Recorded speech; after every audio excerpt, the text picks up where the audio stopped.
Hello students, welcome to Eklavya study point. आज की इस वीडियो में बात करेंगे हम क्लास 12 सोशियोलॉजी की। चैप्टर नंबर फर्स्ट हमारा ये है संरचनात्मक परिवर्तन। बुक सेकंड है हमारी भारत में सामाजिक परिवर्तन एवं विकास। पहली बुक के सारे चैप्टर हम कंप्लीट कर चुके हैं, आप प्लेलिस्ट में जाकर देख सकते हैं।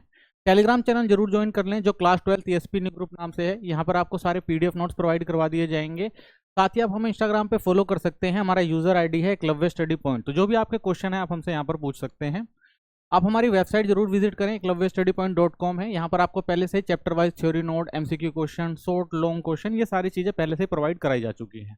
ठीक है, चलिए पहला टॉपिक देखते हैं हमारा क्या है। इसमें पहला टॉपिक है संरचनात्मक परिवर्तन क्या होता है। तो संरचनात्मक परिवर्तन का मतलब क्या होता है, अगर सरल शब्दों में समझें तो समाज की बनावट में जो बदलाव आते हैं वो संरचनात्मक परिवर्तन कहलाते हैं।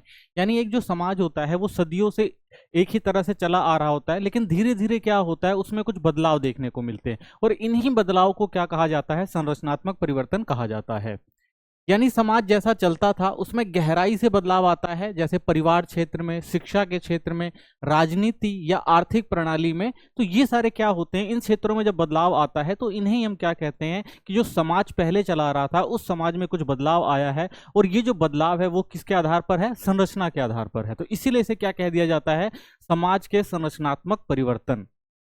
उदाहरण के तौर पर समझ लेते हैं, पहले लोग संयुक्त परिवार में रहते थे, अब ज्यादातर लोग एकल परिवार में रहते हैं। ठीक है, इसका मतलब क्या है, पहले लोग संयुक्त थे, अब क्या है, लोग विखंडित हैं। तो ये क्या है, एक बदलाव आया है, समाज में क्या बदलाव देखने को मिल रहा है। ऐसे ही पहले समाज में जाति के आधार पर काम बंटे थे, अब लोग स्वतंत्र रूप से कोई भी काम चुन सकते हैं। यानी पहले का जो समाज था वो जाति आधारित और वर्ग आधारित समाज था, सबके काम डिवीजन थे भाई कि आपको ये करना है, आपको ये करना है। लेकिन समय जैसे बदला इन सब चीजों को क्या किया, खत्म कर दिया गया कि भाई जाति के आधार पर अब काम नहीं, जिसकी जो मर्जी वो कर सकता है, स्वतंत्र है वो। ठीक है, तो एक नई चीज शुरू हुई। तो ये भी क्या है, संरचना में परिवर्तन ही तो है। पहले ज्यादातर लोग आप देखेंगे गांव में रहते थे, अब शहरों में बसना बढ़ गया है। तो पहले के लोग कहाँ रहते थे भाई, गांव में रहते थे, क्योंकि उनका जो भी क्रियाकलाप था वो कृषि से रिलेटेड होता था, तो लोग गांव में रहते थे। लेकिन अब कृषि पे लोग उतने ज्यादा निर्भर नहीं है, तो इसलिए लोग क्या करते हैं, शहरों की तरफ पलायन कर रहे हैं, क्योंकि औद्योगिकरण हो गया, वहां पे लोगों को अच्छा काम धंधा मिल जाता है। तो इस तरह से अगर हम देखते हैं तो समाज में बहुत सारे जो हैं परिवर्तन हो रहे हैं, और इन्हें ही क्या कहा जाता है, संरचनात्मक परिवर्तन कहा जाता है। तो ये संरचनात्मक परिवर्तन आते क्यों हैं, तो बहुत सारी ऐसी चीजें होती है समाज के अंदर जो बदलती हैं, और उनके बदलने से जो है समाज की संरचना भी बदल जाती है।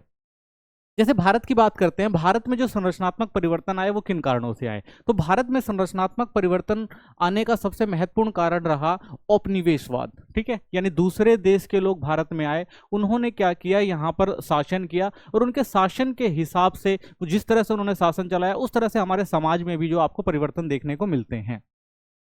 भारत को समझने के लिए इसके इतिहास में झांकना जरूरी है, खास तौर पर उस समय को जब अंग्रेजों का शासन था। तो भारत में बहुत सारे लोगों ने शासन किया, जो विदेशी लोग आए आके भारत में शासन किया, लेकिन सबसे ज्यादा जो प्रभाव पड़ा भारत की समाज पर वो किसका पड़ा, वो ब्रिटिश उपनिवेश का पड़ा। अंग्रेजों ने भारत की समाज, राजनीति, अर्थव्यवस्था और संस्कृति, इन सबको बहुत गहराई से बदला। ठीक है, जब ब्रिटिशर्स आए तो उन्होंने केवल समाज को ही नहीं बदला, यहाँ की राजनीति को भी बदला, यहाँ की जो पहले अर्थव्यवस्था चली आ रही थी उसमें भी परिवर्तन लेकर आए, और संस्कृति में भी परिवर्तन ले आए। यानी एक समाज में जो भी चीज जरूरी होती है उन सभी जरूरी चीजों में जो ब्रिटिश का जो है हमें देखने को मिला कि उन्होंने क्या किया, यहाँ की हर उस चीज को बदलने का प्रयास किया और अपने हिसाब से उसको व्यवस्थित करने का प्रयास किया, ताकि वो अच्छे से यहाँ पर प्रशासन चला सके। एक तरफ उन्होंने नई संस्थाएं, जैसे यहाँ पर संसद, न्यायालय, आधुनिक शिक्षा प्रणाली और पश्चिमी सोच को भारत में लाए। यानी ये सब चीजें जो पहले भारत में नहीं होती थी, ये सब चीज किसकी देन थी, ब्रिटिशर्स की देन थी, क्योंकि यहाँ पर वो एक नई तरह की व्यवस्था लाना चाहते थे, नई तरह की सोच लाना चाहते थे, ताकि वो लोग उनसे जुड़कर रहें।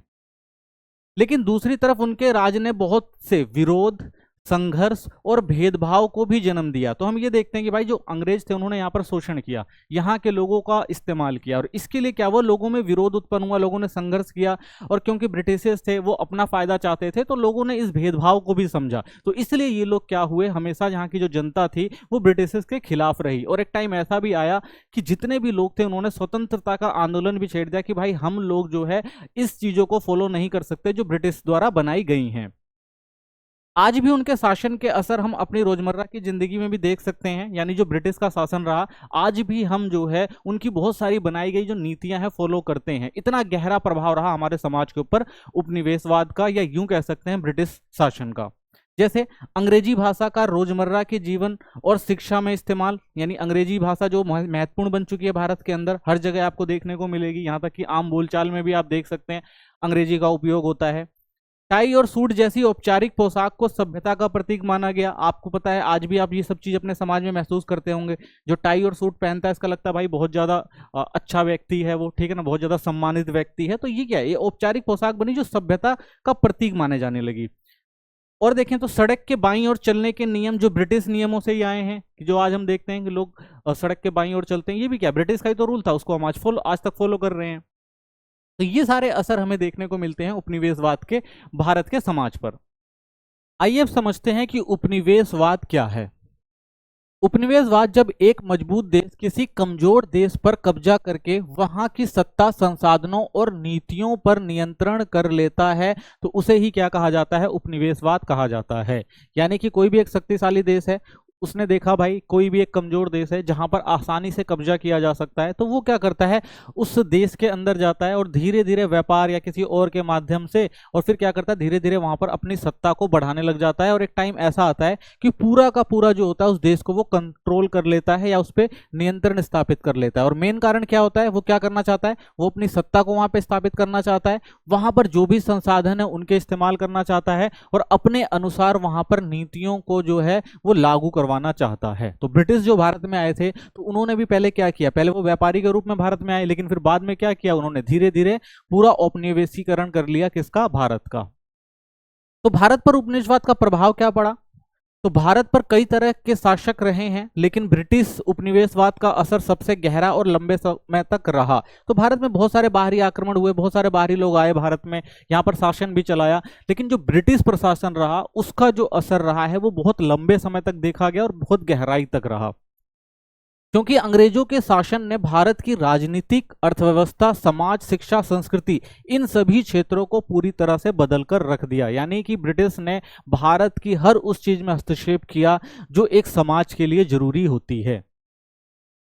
पूर्व पूंजीवाद शासन और उपनिवेशवाद। अब समझते हैं कि जब पूंजीवादी व्यवस्था नहीं आई थी उस समय भारत में शासन कैसे चलता था, और उपनिवेशवाद के बाद भारत में जो शासन व्यवस्था में किस तरह से बदलाव देखने को मिलता है। तो देखिए, पूर्व पूंजीवादी शासन की बात करें, जैसे मुगल थे या मराठा थे, वो अपने राजनीतिक अधिकार को बनाए रखते थे। यानी राजनीतिक पावर किसके पास होती थी, प्रशासन की पावर किसके पास होती थी, वो राजा के पास होती थी। पूरे जो भी एरिया होता था उस पूरे एरिया की देखरेख, उसमें शासन चलाने का काम जो होता था वो राजा का होता था।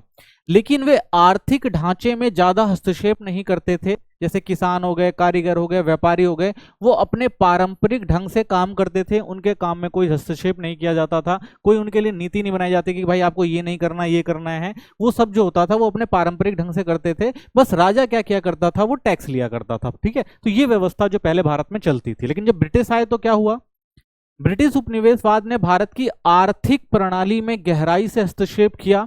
इसका उद्देश्य था ब्रिटिश पूंजीवाद को बढ़ाना और भारत को एक कच्चे माल की आपूर्ति करने वाला देश बनाना। तो ब्रिटिश भारत में क्यों आए थे, उनका मेन मकसद क्या था, यहाँ के संसाधनों का यूज करना और अपनी पूंजीवादी व्यवस्था को क्या करना, और ज्यादा आगे बढ़ाना। तो इसलिए उन्होंने क्या किया, यहाँ पे जो भी संसाधन थे उनको कच्चे माल के रूप में इस्तेमाल किया और कहाँ लेके गए, वो अपने देश में लेकर गए, ठीक है। क्यों, क्योंकि वहां पे उद्योगीकरण हो चुका था, वहां पे मशीनें वगैरह अच्छी खासी थी।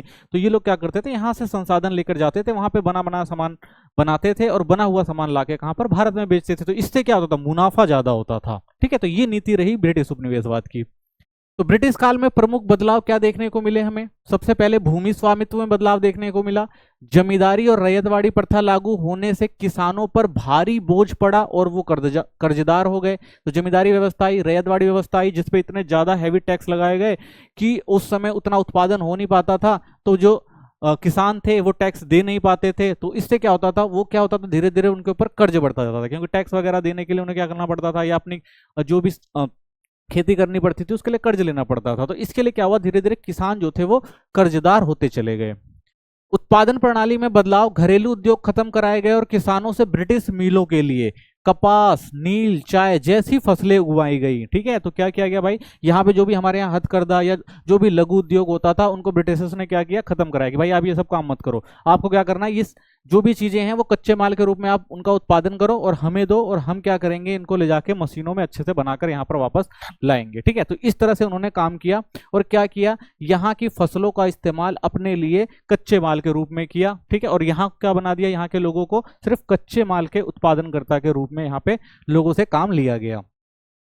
जंगलों की कटाई और खेती, चाय कॉफी रबड़ की खेती के लिए जंगल काटे गए, जिससे वहां पे जो लोग रहते थे, लोकल बनवासी हो गए या गडेरिए हो गए, ठीक है ना, बनवासी जो वहां पर लोकल निवासी होते हैं जंगलों में, वहीं के संसाधनों पर रहते हैं, गडेरिए जो अपने जो भी जानवर होते हैं उनको जंगलों में चराते हैं जिससे उनका गुजारा चलता है, या किसान वगैरह जो भी वहां पे छोटी मोटी खेती करते थे, झूम खेती वगैरह, तो उन सबको क्या किया गया, वहां से विस्थापित कर दिया गया। यानी इनका असर अगर हम देखते हैं कि सिर्फ उन क्षेत्रों पे नहीं पड़ा जो विकसित क्षेत्र थे, उन क्षेत्रों पे भी पड़ा जहां पर संसाधन ज्यादा थे और वहां पे जो लोग कम रहते थे, तो उन क्षेत्रों को भी ब्रिटिश ने नहीं छोड़ा, वहां से भी जो है फायदा उठाया। आवागमन और नए वर्ग का उद्भव, तो ब्रिटिश के आने से हमने देखा कि भाई आवागमन जो है वो काफी बढ़ा, और जिसके कारण क्या हुआ, नए वर्ग उभर कर आए। उपनिवेशवाद ने भारत में आवागमन यानी यात्रा और पलायन, आवागमन का मतलब क्या है भाई, कोई व्यक्ति जो है एक स्थान से दूसरे स्थान पर जा रहा है, ठीक है, पलायन कर रहा है, को बहुत बढ़ा दिया। पहले लोग अपने गांव या क्षेत्रों तक ही सीमित रहते थे, यानी कोई भी काम होता तो अपने गांव या क्षेत्र में वो सब काम किया करते थे, लेकिन अब वे काम और रोजगार के तलाश में दूर दराज जाने लगे। तो ब्रिटिशर्स ने क्या हुआ भाई, ऐसे व्यवस्था करी कि लोग अगर खेती नहीं करना चाहते हैं तो वो ऐसे क्षेत्रों में आए जहां ब्रिटिश उपनिवेशवाद के तहत चीजें बनाई जा रही हैं, चाहे वो उद्योग हो और चाहे वो रेलवे हो गई, चाहे रोड हो गए, तो वहां पर लोगों को काम मिलने लग गया। ठीक है ना, या कह सकते हैं कारीगर के रूप में, या कह सकते हैं लेबर के रूप में उनसे काम लिया जाने लगा। तो लोग क्या करने लगे, काम की तलाश में दूसरी जगह भी पलायन करने लगे। तो इससे ब्रिटिश काल में सामाजिक बदलाव नजर आए। तो इससे क्या हुआ, बहुत सारे बदलाव हमें देखने को मिलता है, जैसे मजदूरी के लिए आवाजाही बढ़ी, चाय नील कपास के बागानों में काम करने के लिए लोग आसाम, बिहार, बंगाल व दक्षिण भारत से दूर भेजे गए। तो ब्रिटिश क्या करते थे भाई, जहां पर भी उनको लगता था मजदूरों की जरूरत है, चाय के लिए, नील के लिए, कपास के लिए, तो वहां पे क्या करते थे, वो मजदूरों को भेजते थे और उनसे काम लेते थे। एक ये चीज देखने को मिली। नया मध्यम वर्ग उभरा, अंग्रेजी शिक्षा प्राप्त पढ़े लिखे लोग वकील, शिक्षक, क्लर्क और सरकारी नौकरी में आने लगे, क्योंकि भाई ब्रिटिश इतने ज्यादा तो थे नहीं कि प्रशासन व्यवस्था अपने दम पर चला सकते, तो प्रशासन चलाने के लिए लोकल लोगों की भी जरूरत होती थी। तो यहाँ पे इन्होंने क्या किया भाई कि पश्चिमी शिक्षा का प्रसार किया, वहाँ यहाँ पे लोगों को पढ़ने के लिए प्रोत्साहित किया, स्कूल वगैरह बनवाए, तो यहाँ के लोगों को पढ़ाया लिखाया गया, जिससे क्या हुआ, वो लोग शिक्षित हुए और वो क्या हुए, वो वकील के रूप में, शिक्षक के रूप में या क्लर्क के रूप में सरकारी नौकरी में भी आने लगे। तो ये भी उस टाइम लोगों को फायदा हुआ। तो नया मध्यम वर्ग इस तरह से उभर कर आता है। भारतीयों का विदेशों में जाना, मजदूरी, खेती और रेलवे निर्माण के लिए भारतीयों को एशिया, अफ्रीका और अमेरिका भेजा गया। आज भी मॉरिशस, फिजी, त्रिनाद, दक्षिण अफ्रीका आदि में भारतीय मूल के लोग आपको मिल जाएंगे। ठीक है, तो क्या हुआ, ब्रिटिश का उपनिवेशवाद किसी एक देश में तो था नहीं, ठीक है ना, एशिया के बहुत सारे देशों में था, चाइना में था, ठीक है ना, अफ्रीका में था, ठीक है, तो मॉरिशस, तो इन सब जगहों पर जो है मजदूर के रूप में लोगों को भेजा जाता था और काम करवाया जाता था। तो ये व्यवस्था भी जो आई, कब आई, ब्रिटिश शासन के तहत आई। उपनिवेशवाद और सामाजिक परिवर्तन, तो देखिए सामाजिक परिवर्तन क्या है, उपनिवेश के समय कानूनी परिवर्तन देखने को मिलता है। ब्रिटिश ने समाज व्यवस्था के नाम पर नए कानून बनाए, जैसे सती प्रथा पर रोक और बाल विवाह निषेध, जो कभी कभी भारतीय परंपराओं के भी खिलाफ थे। तो ब्रिटिशर्स ने क्या कहा कि भाई समाज में एक ऐसी व्यवस्था होनी चाहिए जिसमें सबको अधिकार मिलना चाहिए, ठीक है, जो कुछ कुरीतियां उनको खत्म किया जाना चाहिए, जैसे बाल विवाह हो गया या फिर सती प्रथा हो गया, तो इन पर रोक भी लगाई। ठीक है ना, तो कई बार क्या होता था, ये भारतीय परंपराएं कुछ ऐसी थी जिस जो लगता था कि भाई जो ब्रिटिश हैं वो क्या कर रहे हैं, भारतीय संस्कृति के खिलाफ हैं, ठीक है ना, भारतीय संस्कृति के खिलाफ काम कर रहे हैं, तो कई बार लोग जो होते थे उनके खिलाफ भी हो जाते थे। शिक्षा और संस्कृति में बदलाव देखने को मिलता है। पश्चिमी शिक्षा के कारण तर्क, स्वतंत्रता और समानता के विचार उभरे। ठीक है ना, जो पश्चिमी शिक्षा थी आप देखेंगे उसमें क्या था कि भाई जो शिक्षित लोग होते थे उनको समझ में आने लग गया कि भाई किस तरह से तर्क किया जाता है, स्वतंत्रता का क्या महत्व है और समानता का क्या महत्व है। ये लोग पढ़ने के बाद ये लोग चीजें समझने लग गए, तो उनमें ये भी विचार आने लग गया कि भाई हम भी इस देश के नागरिक है, तो हमें भी ये सारी स्वतंत्रताएं और समानता ये सब चीज मिलनी चाहिए। तो इससे और क्या हुआ, इससे राष्ट्रवाद, समाज सुधार और स्वतंत्र आंदोलनों को प्रेरणा मिली। ठीक है, क्योंकि लोग समझदार हो गए, लोग समझने लगे, विदेशों के विचारों को लोग जानने लगे, बहुत सारे जो राइटर थे उनकी बुक वो लोग पढ़ते थे, तो उनके नए नए विचार उभर कर लोगों में आने लगते थे। क्योंकि पश्चिम सभ्यता जो थी उसमें बहुत सारे आप देखते हैं कि भाई आप देखेंगे तो जो फ्रांस में आंदोलन हुआ, ठीक है ना, अलग अलग क्षेत्रों में आंदोलन हुआ, तो लोगों ने क्या करी, उससे प्रेरणा ली कि भाई हम भी क्या कर सकते हैं कि जो ब्रिटिश शासन है, जो इतना शोषणकारी शासन है, हम उसके खिलाफ संघर्ष कर सकते हैं, अपनी स्वतंत्रता और समानता की बात रख सकते हैं। ठीक है, तो इससे क्या हुआ, लोगों में बदलाव आया, किससे, शिक्षा से।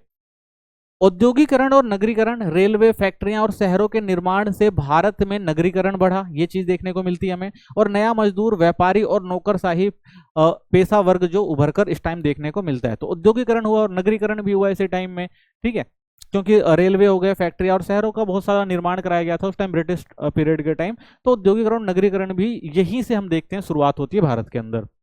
वास्तुकला में बदलाव, ब्रिटिशों ने विक्टोरिया गोथिक, इंडो और सैरसेनिक शैली में अदालतें, चर्च, रेलवे स्टेशन आदि बनाए, जिससे स्थापत्य में नई शैली जुड़ी। तो यहाँ पर बहुत सारे जो थे, जो यहाँ पर स्ट्रक्चर था स्थापत्य कला का, जो उन्होंने नई तरह की शैली का इस्तेमाल किया, चाहे यहाँ पे अदालतें बनानी हो, चर्च बनाने हो, रेलवे बनाने हो, तो एक नई शैली, यानी जो बिल्डिंग निर्माण की जो नई शैली हमें भारत के अंदर देखने को मिलती है। तो ठीक है, तो ये भी जो था एक सामाजिक परिवर्तन भारत के अंदर आपको देखने को मिलता है। पूंजीवाद और उपनिवेशवाद, पूंजीवाद और उपनिवेशवाद किस तरह से एक साथ मिलकर काम करते हैं, तो देखिए सबसे पहले समझते हैं आखिर पूंजीवाद क्या है। तो पूंजीवाद क्या होता है, यह एक ऐसी आर्थिक व्यवस्था है जिसमें जमीन, मशीनें और फैक्ट्रियां किसके पास होती हैं, अमीर लोगों के पास होती हैं, और उनका उद्देश्य क्या होता है, अधिक मुनाफा कमाना। तो पूंजीवाद का मतलब क्या है भाई, जो भी व्यक्ति जिसके पास संसाधन है, जिसके पास पैसा है, वो क्या करेगा, उसको लगाएगा और उसके बदले क्या करेगा, ज्यादा से ज्यादा मुनाफा कमाएगा। ठीक है, तो ये क्या होता है, पूंजीवाद होता है। तो उपनिवेशवाद ने पूंजीवाद को कैसे बढ़ाया, तो देखिए उपनिवेशवाद को कच्चे माल का स्रोत और बाजार बनाया गया। भारत जैसे देशों से कपास, नील, कोयला, मसाले का शोषण किया गया। इससे यूरोपीय पूंजीवाद तेजी से बढ़ा। तो ब्रिटिश में जो ब्रिटिश शासन था, तो ब्रिटिश शासन इसलिए आया था क्योंकि भाई उनका क्या हुआ था, उद्योगीकरण। ब्रिटिश यूरोप की बात करते हैं तो यूरोप में सबसे पहले क्या हुआ था, उद्योगीकरण हुआ था। जब उद्योगीकरण होता है तो उद्योगीकरण में संसाधनों की जरूरत पड़ती है, क्योंकि भाई जो मशीनें बड़ी बड़ी बनाई गई, उनके लिए मजदूर चाहिए और क्या चाहिए, उनके लिए संसाधन चाहिए, तभी तो कोई सामान बनेगा। तो ये सारी व्यवस्थाएं जो थी यूरोप के लोगों के पास उपलब्ध नहीं थी। ठीक है ना, ब्रिटिश के पास भी ये सब नहीं था, ब्रिटिश शासन के पास भी। तो उन्होंने ऐसे क्षेत्रों को देखना शुरू किया जहां से संसाधन लाए जा सकते हैं। ठीक है, मेन मकसद क्या था, वही था भाई, मुनाफा कमाना। और मुनाफा कमाने के लिए क्या चाहिए, उन्हें कच्चा माल चाहिए। तो कच्चा माल कहां से मिलता, यही जो देश थे जहां पर बड़ी मात्रा में कच्चे माल थे, तो वहां से ही लाया जा सकता था। तो इन्होंने क्या किया भाई, इन पर अपना क्या हुआ, अधिकार जमाया, या कह सकते हैं अपना उपनिवेश जमाया, और उसके बाद यहां से कच्चा माल लिया, और उसके बाद का क्या किया इन्होंने, अपने यहाँ ले जाके, यानी ब्रिटेन में ले जाके इन्होंने उस सामान को बनाया और मार्केट में बेचा और अच्छा खासा मुनाफा कमाया। ठीक है, तो एक तरह से कह सकते हैं ये एक पूंजीवादी व्यवस्था थी। तो यूरोप में जितने भी देश थे सारे इसी मॉडल को फॉलो कर रहे थे। ठीक है, तो भारत में पूंजीवाद का क्या असर देखने को मिलता है, तो ब्रिटिश पूंजीपतियों को सस्ता कच्चा माल और सस्ती मजदूरी मिली, ये हमने देखा।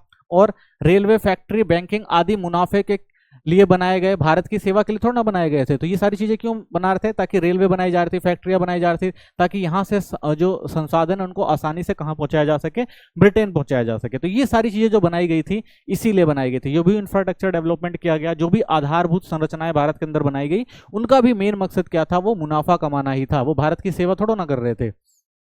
इससे भारत की आर्थिक संरचना बदल गई, यानी घरेलू उद्योगों का नाश हो गया। यानी जब यहाँ पे कच्चा माल रहेगा, यानी सारा उठा के ब्रिटेन में चला जा रहा है, तो यहाँ के जो छोटे मोटे उद्योग थे वो क्या हुए, धीरे धीरे समाप्त हो गए। सामाजिक ढांचा बदल गया, नया मजदूर वर्ग और मध्य वर्ग आप देखते हैं, यानी जो पहले किसान हुआ करते थे वो मजदूर बन गए, और जो मध्यम वर्ग था वो पूरा का पूरा किस पे डिपेंड हो गया, वो पश्चिमी कल्चर पर डिपेंड हो गया, पश्चिम शिक्षा पर डिपेंड हो गया। तो ये नया मध्य वर्ग उभर कर आया। राजनीतिक नियंत्रण और भी मजबूत हुआ। अब क्या हुआ, क्योंकि भाई प्रशासनिक अधिकारी इन्होंने यहाँ से ही लेने शुरू कर दिए, और इससे क्या हुआ, उनका राजनीतिक नियंत्रण जो था और ज्यादा मजबूत हुआ भारत के अंदर। संस्कृति पर पश्चिमी प्रभाव आपको देखने को मिला। पश्चिम संस्कृति यहाँ पर बहुत ज्यादा हावी हुई, लोगों के विचारों में, लोगों की बोली में, लोगों के रहन सहन में। तो संस्कृति जो थी वो भी पश्चिमी प्रभाव में आ गई भारत की। ठीक है, तो ये जो पूंजीवाद का असर था भारत पर पड़ा। भारत में राष्ट्र राज्य, तो देखिए भारत में राष्ट्र राज्य का भी उद्भव होता है इसी टाइम पीरियड में जब ब्रिटिश प्रशासन था। तो राष्ट्रवाद का निर्माण कैसे होता है, तो देखिए उपनिवेशवाद ने भारत को राजनीतिक स्वतंत्रता से वंचित रखा। ये हमने देखा था कि पूरा नियंत्रण उनके पास था, वही पूरे जो भारत की जो शासन व्यवस्था को चला रहे थे। इसके जवाब में राष्ट्रवाद ने यह विचार दिया कि भारत के लोगों को स्वयं शासन का अधिकार है। यानी जब लोग यहाँ पे पढ़ने लिखने लग गए, चीजों को समझने लग गए, उनका संपर्क जब विदेशों से हुआ, तो उनको ये चीज समझ में आई कि भाई ये तो हमारा देश है और दूसरे लोग आके हमारे पास कब्जा कर रखा है और वही शासन चला रहे हैं, तो ये चीज गलत थी। तो इसके खिलाफ लोगों ने क्या किया, आवाज उठाना शुरू किया। तो राष्ट्र राज्य क्या होता है, तो लोगों को क्या हुआ, राष्ट्र राज्य की जो है बात समझ में आने लगी। तो राष्ट्र राज्य क्या होता है ये समझते हैं सबसे पहले। तो राष्ट्र राज्य एक ऐसा देश होता है जहां एक समान जनता, निश्चित भूभाग, स्थायी सरकार और साझा राष्ट्रीय पहचान होती है। इसमें लोग एक ही भाषा, संस्कृति, इतिहास से जुड़े होते हैं, एक ही सीमित भौगोलिक क्षेत्र में रहते हैं, उनके पास शासन करने वाली सरकार होती है और वे अपने देश के प्रति भावनात्मक जुड़ाव महसूस करते हैं। जब ये चारों तत्व एक साथ मिलते हैं तब वो देश राज्य कहलाता है। यानी कोई भी देश के अंदर क्या होगा भाई, वो जो अगर कोई देश है तो उसके अंदर क्या होना चाहिए भाई, जनता जो होनी, सबको समान जनता होनी, यानी सबको समान अधिकार मिलेंगे। जो भी भूभाग है उस देश का होगा, उसकी संस्कृति, उसके कल्चर जो है यहाँ पर फॉलो करे जाएंगे।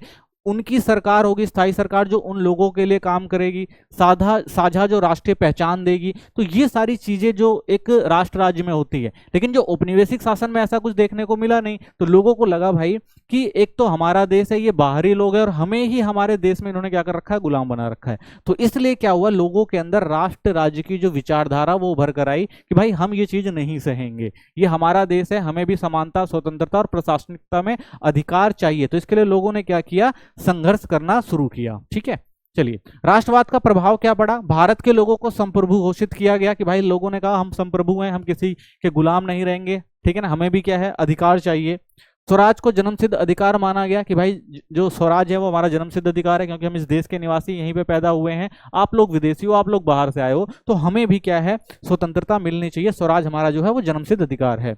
राजनीतिक, आर्थिक और सांस्कृतिक स्वतंत्रता के लिए संघर्ष हुए। उन्होंने कहा भाई कि प्रशासन में हमें भी जिम्मेदारी चाहिए, हमें जो काम करना है वो हम अपने आधार पर करेंगे, ब्रिटिश के दबाव में आकर नहीं करेंगे। ठीक है ना, और अपनी संस्कृति को बना के रखेंगे। ठीक है ना, हमारी जो भी संस्कृति है उसी को ही फॉलो करेंगे। तो ऐसी विचारधाराएं जो है लोगों के अंदर आई। तो इससे क्या हुआ, राष्ट्रवाद का जो प्रभाव लोगों के अंदर देखने को मिलता है। नगरीकरण और औद्योगिकरण समझते हैं कि भारत में औपनिवेशिक काल और उसके बाद जो है नगरीकरण और औद्योगिकरण कैसे प्रभावित हुआ। तो औपनिवेशिक अनुभव देखते हैं सबसे पहले। औद्योगिकरण क्या होता है ये समझते हैं। मशीनों से बड़े पैमाने पर उत्पादन शुरू होना, इंसानी श्रम की जगह यंत्रों का उपयोग बढ़ाना। यह प्रक्रिया किससे होती है, बिजली हो गए, कोयले जैसे गैर मानवीय संसाधनों पर आधारित होती है। ठीक है, तो जब काम शुरू होता है किससे, हाथ के बजाय मशीनों से काम होना शुरू हो जाए और बड़े बड़े कारखानों में होना शुरू हो जाए, तो उसे क्या कहा जाता है, उद्योगीकरण कहा जाता है। और इसके लिए किन संसाधनों की जरूरत पड़ती है, बिजली की, कोयले की। ठीक है, और गैर मानवीय संसाधन यानी इंसान की जरूरत नहीं पड़ती, मशीनें ही सारा काम करने लग जाए, ज्यादातर काम, तो उसे क्या कहते हैं, उद्योगीकरण कहते हैं। तो प्रभाव इसका क्या पड़ा, जीवन शैली में बदलाव, लोग खेती छोड़कर फैक्ट्री, दुकान और दफ्तरों में काम करने लगे। औद्योगिक कार्यों के कारण कृषि पर निर्भरता कम हुई। ठीक है, अगर कहीं पे औद्योगिकरण होता है तो लोग ज्यादातर क्या करते हैं, वहां काम करने लग जाते हैं और थोड़ी कृषि पे जो निर्भरता होती है उनकी कम होती है।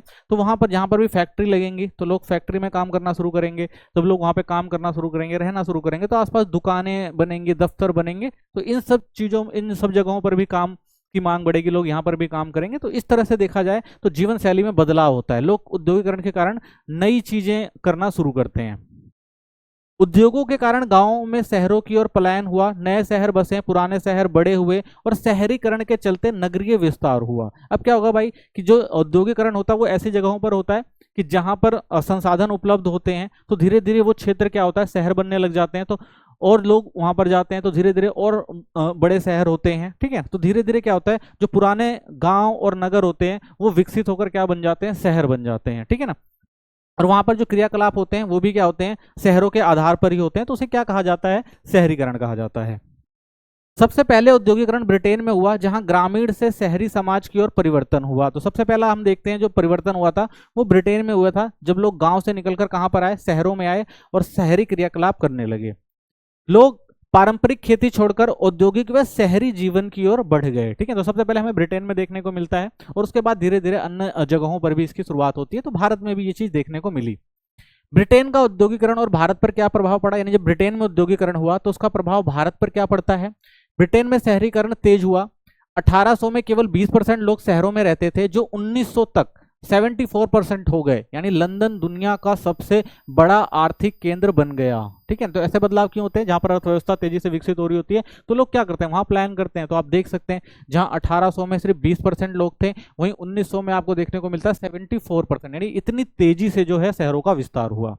भारत में औद्योगिक क्षरण हुआ। ब्रिटेन के औद्योगिकरण के कारण भारत के पारंपरिक नगर जैसे सूरत, ढाका, मुसलीपट्टनम पतन को पहुंच गए। देखिए, जहां ब्रिटेन में औद्योगिकरण हुआ तो वहां पे शहरीकरण बढ़ा, लेकिन वहीं पर भारत में इसका पतन हुआ। क्यों? क्योंकि जो भी हमारे यहाँ पारंपरिक चीजें थी जो होती थी, जैसे सूरत, ढाका, ये सब क्या थे, छोटे मोटे हथकरघा काम करते थे ये लोग। यहाँ पर कच्चे माल जो भी होते थे यहीं पे इस्तेमाल करके सामान बनाए जाते थे। लेकिन जब यहाँ पे औद्योगिकरण हुआ तो यहाँ का सारा कच्चा माल उठ के कहाँ जाने लगा? लंदन जाने लगा। ठीक है, ब्रिटेन जाने लगा। तो यहाँ का जो संसाधन सूख गया और यहाँ के जो छोटे मोटे उद्योग थे वो सारे क्या कर दिए, ब्रिटिश की नीतियों ने खत्म कर दिए। तो इससे यहाँ का जो औद्योगिक क्षेत्र था वो धीरे धीरे क्या हो गया, क्षरण यानी खत्म होने लगा। जबकि मुंबई, मद्रास, कलकत्ता जैसे औपनिवेशिक शहर विकसित हुए। और इन्होंने क्या किया भाई, मुंबई हो गया, मद्रास हो गया, कलकत्ता, यानी जो पतन वाले क्षेत्र थे, ठीक है ना, पतन समझते, बंदरगाह वाले जो क्षेत्र होते थे, इनको इन्होंने विकसित किया। क्यों? क्योंकि यहां से सामान को लाना और ले जाना जो आसान हो जाए। ठीक है, तो इस तरह से इन्होंने अपने फायदे के लिए कुछ शहरों को, जो हमारे पहले औद्योगिक क्षेत्र थे उनको खत्म कर दिया और कुछ ऐसे क्षेत्र विकसित किए जहां पर इनको ज्यादा फायदा हो सके। औद्योगिकरण का असर भारत बनाम ब्रिटेन, अगर दोनों की बात करते हैं तो ब्रिटेन में विकास हुआ, गांव से शहरों की ओर पलायन, कारखानों का विस्तार, और ब्रिटेन एक औद्योगिक महाशक्ति बन गया। ठीक है, वहीं भारत की बात करते हैं तो भारत में क्या हुआ, पतन हुआ। औपनिवेशिक काल में लोग फिर से खेती की ओर लौटे, रेशम, कपास जैसे पारंपरिक उद्योग कमजोर हो गए। क्यों? क्योंकि जो भी कच्चा माल था वो कहाँ जा रहा था, वो ब्रिटेन जा रहा था। और कच्चा माल निर्यात करने के लिए औपनिवेशिक शहरों की जनसंख्या बढ़ी। ठीक है, तो यहाँ पे जो जनसंख्या बढ़ी वो औपनिवेशिक शहरों की बढ़ी, कच्चे माल का उत्पादन ज्यादा हो रहा था, यहाँ से कच्चा माल वहां पे जा रहा था, यानी यहाँ पे औद्योगिक विस्तार जो था वो खत्म किया गया और यहाँ पे जो भी शहर बनाए गए वो कच्चे माल के लिए इकट्ठा करके यहाँ से भेजने के लिए बनाए गए। निर्यात केंद्र के रूप में नगरों का विकास हुआ। ब्रिटिश ने मुंबई, मद्रास, कोलकाता को निर्यात सुविधाओं के लिए विशेष रूप से विकसित किया। तो मेन काम क्या था इन शहरों का विकास, कि भाई यहाँ से ज्यादा सामान निर्यात किया जाए, कहाँ पर, कच्चे माल के रूप में, ब्रिटेन में। कोलकाता का विकास एक औपनिवेशिक नगर, तो 1690 में शुरुआत में जब चरनाक ने कोलकाता, सुतनुती, गोविंदपुर गांव को पट्टे पर लिया तो हुगली नदी के किनारे थे। तो शुरुआत अगर देखते हैं कोलकाता नगर की जो हुई थी वो क्या हुई थी, एक तरह से हुगली नदी के किनारे। नॉर्मली काम क्या था, वही सामान को लाना, निर्यात करना और ले जाना, ये काम था। 1698 में फोर्ट विलियम की स्थापना हुई। यह किला व्यापार और सैन्य नियंत्रण का केंद्र बना और बाद में ब्रिटिश ईस्ट इंडिया कंपनी ने यहीं से बंगाल पर नियंत्रण बढ़ाया। तो बंगाल पे जो नियंत्रण शुरुआत हुई वो कहाँ से हुई, कोलकाता, यानी सबसे पहले कोलकाता है, कोलकाता से इन्होंने शुरुआत करी भाई अपने पैर जमाने की, और उसके बाद धीरे धीरे इन्होंने बंगाल पर कब्जा किया और बंगाल के बाद पूरे भारत पर धीरे धीरे कब्जा कर लिया ब्रिटिशों ने। चाय की बागानी और औपनिवेशिक प्रभाव, तो भारत में जो चाय की बागानी जो थी वो औपनिवेशिक प्रभाव बहुत महत्वपूर्ण था, क्योंकि जो ब्रिटिशर्स आए उन्होंने चाय की खेती को बहुत प्रोत्साहन दिया, क्योंकि इनसे उनको ज्यादा मुनाफा होना था। भारत में औद्योगिकरण और नगरीकरण का अनुभव ब्रिटेन के जैसा नहीं हुआ और इसकी मुख्य वजह थी भारत में औपनिवेशिक शासन ने अपनी स्वार्थी नीतियों को लागू किया। तो भाई वो अपना फायदा चाहते थे, तो भारत में औद्योगिकरण क्यों करेंगे, औद्योगिकरण विकास क्यों करेंगे। यहाँ के प्रारंभिक औद्योगिकरण और नगरीकरण में ब्रिटिश हितों की प्रमुख भूमिका थी, जो अपने लाभ के लिए काम कर रहे थे। इसी प्रक्रिया में चाय की बागानी भी एक प्रमुख उदाहरण था। तो जो भी यहाँ पर संसाधन थे उन हर संसाधन को ब्रिटिश ने अपने फायदे के लिए इस्तेमाल किया। इन्हीं में आता है चाय। चाय के जो बागानी थी वो भी इनके लिए महत्वपूर्ण थी, क्योंकि यहाँ से भी इनको अच्छा खासा रेवेन्यू, अच्छा खासा पैसा जो है यहाँ से मिल जाता था। चाय बागानी का औपनिवेशिक प्रभाव देखते हैं। सबसे पहले क्या हुआ, मजदूरों की भर्ती कराई गई। औपनिवेशिक सरकार ने मजदूरों की भर्ती गलत तरीके से की और उन्हें बलपूर्वक काम करने पर मजबूर किया। चाय के बागानों में काम करने वाले मजदूरों की स्थिति अत्यंत कठिन थी, यानी मजदूरों को लाया जाता था, जबरदस्ती काम करवाया जाता था, ठीक है ना, 18-18, 20-20 घंटे उनसे काम लेते थे, तनख्वाह भी नहीं पूरी दी जाती थी, तो यानी इनकी स्थिति जो थी बहुत कठिन थी। सस्ता श्रम, ब्रिटिश व्यवसायियों के लिए सरकारी बल का इस्तेमाल करते हुए मजदूरों से सस्ता काम लिया जाता था, ठीक है ना, उनसे जो काम लिया जाता था उनको मजदूरी बहुत कम दी जाती थी। यह सब औपनिवेशिक नीतियों का हिस्सा था, जिसमें कड़े कानूनों के माध्यम से मजदूरों का शोषण किया गया। भाई कानून बनाए गए थे कि मजदूरों को इतना टाइम काम करना और इतनी सैलरी मिलेगी, कानून के तहत जो है उनको मजबूर किया जाता था।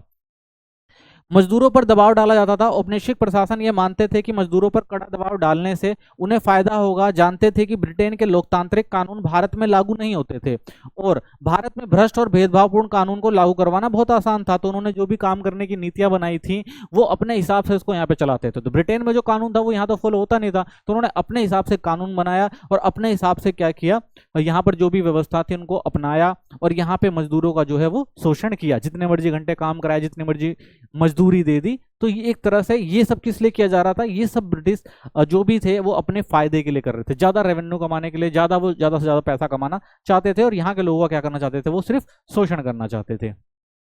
मालिकों, बागान मालिकों की भूमिका देखते हैं। तो बागान मालिकों की भूमिका क्या थी? चाय बागानों में काम करने वाले मजदूरों के जीवन के बारे में जानने के बाद यह जरूरी है कि हम मकान जो बागान मालिक होते थे उनकी भूमिका पर भी विचार करें, वो क्या सोचते थे। तो मालिकों का उद्देश्य केवल लाभ कमाना था और वे मजदूरों के शोषण के द्वारा अपने व्यावसायिक लाभ को बढ़ाते थे। तो उनका भाई यही मकसद था कि शोषण हो रहा है तो कोई फर्क नहीं पड़ता, बस हमारा फायदा होना चाहिए। जो भी बागान के मालिक थे उनका उद्देश्य भी यही था कि भाई वो भी क्या करें, लाभ कमाएं। मजदूरों का शोषण हो रहा है उनसे उनको कोई मतलब नहीं होता था, उनको काम मतलब क्या था, सिर्फ व्यावसायिक लाभ से, तो कितना ज्यादा उनको लाभ हो सके। ठीक है। मालिकों को औपनिवेशिक शासन से घनिष्ठ संबंध था और उनका मुख्य उद्देश्य चाय के उत्पादन को बढ़ावा देना था। तो भाई दोनों मिले हुए थे, जो चाय बागान के मालिक होते थे और जो ब्रिटिश ऑफिसर होते थे वो भी क्या हुए थे, मिले हुए थे, उनका घनिष्ठ संबंध था। और उनका मेन उद्देश्य ये था कि भाई चाय से कितना कितना ज्यादा हम उत्पादन करके और कितना ज्यादा मुनाफा कमा सके, उनका यही मकसद था। लोगों से उनका कोई मतलब नहीं था, उनका शोषण हो रहा है, उनको सैलरी मिल रही है या नहीं मिल रही है उससे कोई मतलब नहीं होता था। एकमात्र उनका उद्देश्य ये था कि भाई कितना ज्यादा उत्पादन करके कितना ज्यादा लाभ कमाया जा सके। ठीक है। तो भारत में औद्योगिकरण की शुरुआत समझते हैं कि भारत में औद्योगिकरण किस तरह से हुआ। तो राष्ट्रीय आंदोलन का प्रभाव देखते हैं। सबसे पहले औद्योगिकरण पर जो पढ़ा था, स्वतंत्रता संग्राम के दौरान भारतीय राष्ट्रवादियों ने महसूस किया कि औपनिवेशिक शासन के कारण भारत की आर्थिक स्थिति कमजोर हो रही थी। स्वदेशी आंदोलनों ने भारत की राष्ट्रीय अर्थव्यवस्था के प्रति निष्ठा को मजबूत किया। तो भाई हमने देखा था कि जो औपनिवेशिक शासन था उसने भारत में इतना ज्यादा शोषण किया, भारत की जो आर्थिक स्थिति थी वो बहुत ज्यादा खराब हो रही थी। तो स्वतंत्रता आंदोलन जब हो रहे थे उसी समय यह महसूस किया गया कि भारत की अर्थव्यवस्था का विकास तभी हो सकता है जब औपनिवेशिक शोषण को खत्म किया जाएगा और कुछ ऐसी आर्थिक नीतियां बनाई जाएंगी जिससे हमारा जो अर्थव्यवस्था है वो अच्छी हो सके। तो ये स्वतंत्रता से पहले ही जो हमारे स्वतंत्रता आंदोलन करता थे वो ये चीजें समझते थे कि भाई सबसे ज्यादा जो शोषण हो रहा है वो किस पे हो रहा है, हमारी अर्थव्यवस्था पर हो रहा है। तो इसको मजबूत करना बहुत जरूरी है और इसके लिए क्या चाहिए होगा भाई, उद्योगीकरण चाहिए होगा, यानी उद्योगों को सही से स्थापित करना पड़ेगा। तो उद्योगों का विकास सबसे महत्वपूर्ण काम था उस टाइम। भारतीय राष्ट्रवादियों ने यह अनुमान लगाया कि उद्योगों का तेजी से विकास भारत की आर्थिक स्थिति में सुधार ला सकता है और इससे विकास और सामाजिक न्याय दोनों संभव होगा। क्यों? क्योंकि अगर भाई आर्थिक विकास होगा तो हमारे यहाँ गरीबी कम होगी, ठीक है, लोगों के पास पैसा होगा, लोग संसाधनों का ज्यादा से ज्यादा इस्तेमाल कर पाएंगे। तो ये चीज भी जो थी हमारे जो उस टाइम जो राष्ट्रवादी आंदोलन करता थे वो इस सब चीजों को समझते थे। ठीक है। तो उन्होंने कहा भाई सामाजिक न्याय जो है तभी संभव हो सकता है। इसके लिए भारी मशीनीकृत उद्योग की स्थापना को प्राथमिकता दी गई। तो कहा गया भाई कि भारी जो उद्योग हैं उनको लगाना जरूरी है, इससे लोगों को रोजगार मिलेगा, ठीक है ना, और सामाजिक न्याय भी स्थापित हो पाएगा। यानी ज्यादा से ज्यादा हम उद्योग करेंगे, ज्यादा हमारे पास पैसा आएगा तो समाज की भलाई के लिए भी तभी काम किए जा सकते हैं। तो उन्होंने कहा भाई उद्योगों का विकास जो है वो बहुत जरूरी है, आर्थिक तौर पर भी और सामाजिक तौर पर भी। पब्लिक सेक्टर का विस्तार किया गया। पब्लिक सेक्टर और बड़े कोऑपरेटिव सेक्टर को महत्वपूर्ण माना गया क्योंकि न केवल आर्थिक विकास का आधार बनते बल्कि स्वतंत्र भारत की आर्थिक नीतियों में आत्मनिर्भरता को भी बढ़ावा देते। तो भाई पब्लिक सेक्टर पर ज्यादा ध्यान दिया, यानी सरकारी जो कंपनियां हैं उन पर ज्यादा ध्यान दिया गया। क्यों? क्योंकि अगर वो अच्छे से काम करेंगी, ज्यादा मुनाफा कमाएंगी तो और ज्यादा अच्छे से हम क्या कर सकते हैं, लोगों की भलाई के लिए काम कर सकते हैं, ठीक है ना। तो इसलिए पब्लिक सेक्टर को जो है वो महत्वपूर्ण रखा गया। ठीक है। स्वतंत्र भारत में औद्योगिकरण की बात करते हैं। स्वतंत्रता के बाद भारत की सोच क्या थी? जब भारत आजाद हुआ तो नेताओं ने तय किया कि अब देश को आर्थिक रूप से मजबूत बनाना है, इसके लिए औद्योगिकरण को बढ़ावा देना बहुत जरूरी था, ठीक है ना। आर्थिक विकास के लिए औद्योगिकरण बहुत जरूरी था। औद्योगिकरण क्यों जरूरी था? यह औद्योगिकरण एक तरह से ब्रिटिश शोषण का जवाब था। नेताओं ने महसूस किया कि अगर भारत को आत्मनिर्भर बनना है तो अपने कारखाने, उद्योग और तकनीक को बढ़ाना होगा, क्योंकि हमने देख ही लिया था ब्रिटिश शोषणकारी नीति ने भारतीय अर्थव्यवस्था को बिल्कुल खत्म कर दिया था। हम पूरा का पूरा डिपेंड जो थे वो दूसरे देशों में थे। हमारे यहाँ कोई भी चीज सामान बनता नहीं था, हमें कुछ भी चाहिए होता था तो हमें दूसरों से लेकर आना पड़ता था। तो इसीलिए जो भारत आजाद हुआ तो यहाँ के जो भी नेता थे उनका मेन कहने का मतलब यही था कि भाई हमें क्या करना पड़ेगा, आत्मनिर्भर बनना पड़ेगा। दूसरों पर निर्भर रहेंगे तो हम कभी भी विकास नहीं कर पाएंगे। इसीलिए आत्मनिर्भर बनने के लिए किन किन चीजों को करना जरूरी है, कारखाने लगाना बहुत जरूरी है और उद्योगों और तकनीक को बढ़ाना बहुत जरूरी है। तो इस पे महत्वपूर्ण तरीके से बल दिया गया स्वतंत्रता के बाद। सरकार की भूमिका क्या रही? स्वतंत्र भारत की सरकार ने खुद आगे बढ़कर भारी उद्योग, इस्पात, कोयला, बिजली, परिवहन के क्षेत्रों में निवेश किया। इससे रोजगार भी बढ़ा और आर्थिक विकास भी हुआ। ठीक है, तो हमारी जो सरकार आई उन सरकारों ने खुद इनिशिएटिव लिया कि भाई हमें क्या करना चाहिए, भारी उद्योग लगाने चाहिए, इस्पात लगाने चाहिए, ठीक है ना, कोयला, बिजली, इन सब चीजों में निवेश करना चाहिए। ठीक है, ताकि इससे ज्यादा अर्थव्यवस्था का विकास हो सके, रोजगार को बढ़ावा दिया जा सके। मुख्य उद्देश्य क्या था? भारत को आर्थिक रूप से स्वतंत्र बनाना था, दूसरे पर डिपेंड ना रहे, रोजगार के नए अवसर पैदा करने थे, क्योंकि भारतीय अर्थव्यवस्था में बहुत ज्यादा समस्या थी, लोग बहुत ज्यादा गरीब थे, लोगों के पास रोजगार नहीं था। ब्रिटिश नीतियों ने पूरी तरह से हमारी अर्थव्यवस्था को खत्म कर दिया था, तो उनको दोबारा से क्या करना था, बनाना था।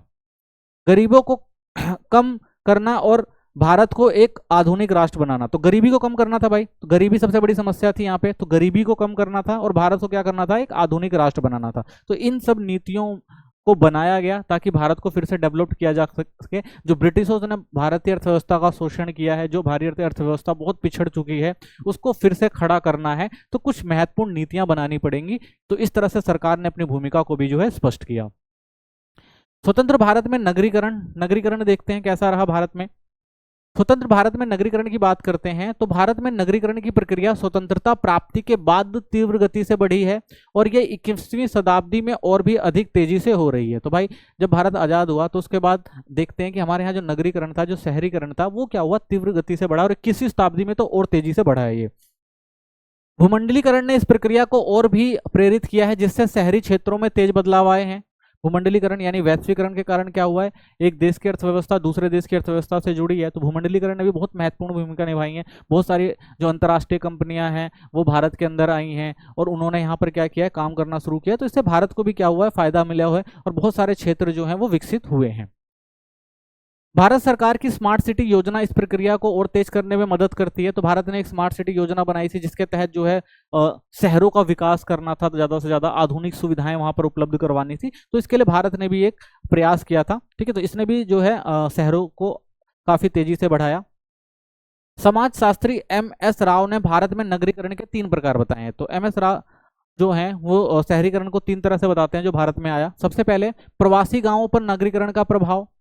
गांव के लोग रोजगार के लिए शहरों विदेशों में जाते हैं, ठीक है, तो उससे शहरीकरण जो होता है बढ़ता है। वे पैसा गांव भेजते हैं जिससे वहां पक्के मकान, स्कूल और ट्रस्ट बनते हैं। यह आर्थिक रूप से नगरीकरण को बढ़ावा देता है। ठीक है, जैसे क्या होता है भाई, प्रवासी होते हैं वो बाहर गए, वहां पर उन्होंने पैसा कमाया, वो पैसा भारत के अंदर भेजा, तो वहां पर क्या हुआ, जो इंफ्रास्ट्रक्चर का काम होता है वो धीरे धीरे डेवलप्ड होता है और वो क्षेत्र धीरे धीरे क्या हो जाते हैं, वो शहरी क्षेत्र में कन्वर्ट हो जाते हैं, वहां पर नगरीकरण हो जाता है। तो आप देख सकते हैं जैसे गुजरात के प्रवासी अफ्रीका, ब्रिटेन में रहकर गाँव में निवेश करते हैं। ठीक है, तो इससे भी क्या फायदा होता है, क्योंकि लोग अगर रोजगार की तलाश में बाहर जा रहे हैं, वहां से पैसा भेज रहे हैं और उस पैसे से यहाँ पे डेवलपमेंट हो रहा है, तो वो भी क्या होता है, एक नगरीकरण के रूप में देखा जाता है। दूसरा वो कहते हैं औद्योगिक शहर के रूप में जो नगरीकरण होता है, कि पास के जो गांव होते हैं वहां पर नगरीकरण होता है। जो भी औद्योगिक शहर होते हैं ना, उनके पास जो भी गांव होते हैं वो धीरे धीरे क्या होते हैं, नगरीकरण हो जाते हैं। कैसे?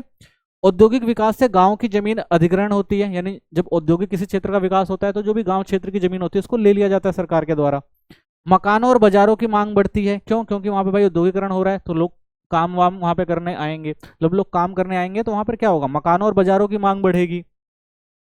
प्रवासी मजदूर और ग्रामीणों के बीच सामाजिक तालमेल चुनौती होती है, लेकिन सबसे बड़ी समस्या यहाँ पर हो जाती है कि उस क्षेत्र में जब प्रवासी लोग आते हैं तो जनसंख्या बढ़ती है, संसाधन कम होते हैं, तो थोड़ी समस्याएं भी होती हैं। ठीक है, लेकिन इससे क्या होता है कि धीरे धीरे शहर जो होते हैं वो विकसित हो जाते हैं उस जगह पर। जैसे भिलाई स्टील प्लांट के पास आप गाँव देखेंगे, वहां पर भी देख रहे हैं आप, धीरे धीरे औद्योगिक शहर विकसित हो गए हैं। तीसरा होता है महानगरों के फैलाव से प्रभावित गांव। ये क्या होते हैं, शहर फैलते हैं और आसपास के गांव शहरी क्षेत्रों में शामिल हो जाते हैं। रहन सहन, भूमि उपयोग और संस्कृति में बदलाव आता है। आपने देखा होगा भाई कि एक बड़ा शहर होता है, उसके आसपास गांव होते हैं, तो धीरे धीरे जब लोग पलायन करके उस क्षेत्र में आते हैं तो वो मेन जगह पे नहीं रह पाते, तो आसपास के गाँव में रहना शुरू कर देते हैं और फिर धीरे धीरे क्या होता है, वही सारी चीजें वहां पर भी उपलब्ध होने लग जाती हैं जो शहरों में होती है, और वो जो गाँव होते हैं वो भी शहर का रूप ले लेते हैं। ठीक है ना, क्योंकि उस समय अब वहां पर क्या होता है, रहन सहन ठीक है ना, और संस्कृति और ये सब चीजें जो होती हैं धीरे धीरे उस क्षेत्र में बदलती हैं, क्योंकि कोई भी क्षेत्र से अगर कोई दूसरा व्यक्ति आता है तो वो क्या करता है, अपने सभ्यता अपनी संस्कृति को लेकर आता है, तो लोग उसको फॉलो करने लग जाते हैं। ठीक है, तो धीरे धीरे क्या होता है, संस्कृतियों का मेल हो जाता है। कृषि भूमि पर मॉल आप देख सकते हैं कि बहुत सारी कृषि भूमि होगी, वहां पर आपको देखने को मिलेगा मॉल बन जाते हैं, हाउसिंग प्रोजेक्ट आदि बना दिए जाते हैं। तो स्थानीय लोग और प्रवासियों के बीच तालमेल की समस्या भी पैदा होती है। तो यहाँ पे भी समस्या यही होती है भाई कि जब एक क्षेत्र के अंदर बाहरी लोग आते हैं, उनकी संस्कृति अलग है, ठीक है ना, और जो गांव क्षेत्र के लोग हैं उनकी संस्कृति अलग है, तो इसमें कभी कभी तालमेल बिठाने में कठिनाई होती है और कई बार समस्याएं भी उत्पन्न होती हैं।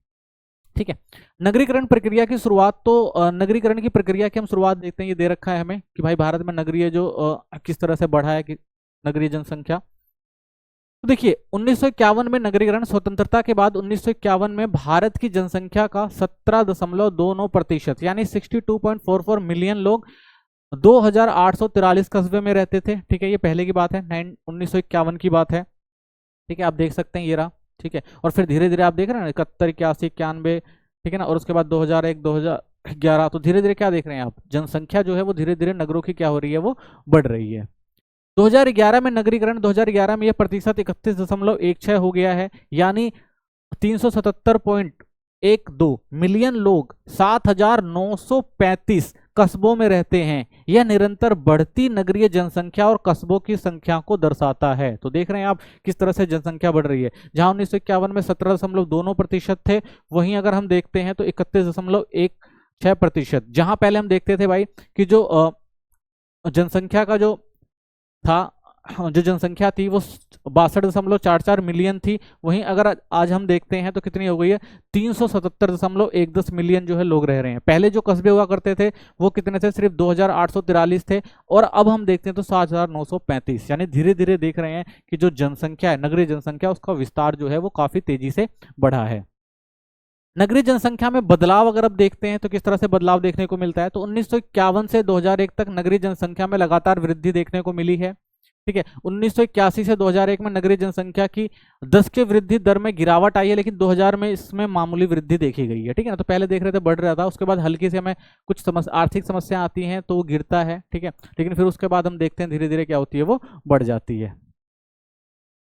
1951 में नगरीय जनसंख्या की 10 की वृद्धि दर 41.42% थी, जो 2011 में घटकर 31.80% हो गई। तो कई बार जो होता है भाई अर्थव्यवस्था में थोड़ा संकट आता है, तो ये जो जनसंख्या होती है वो धीरे धीरे क्या होती है, थोड़ी घट जाती है।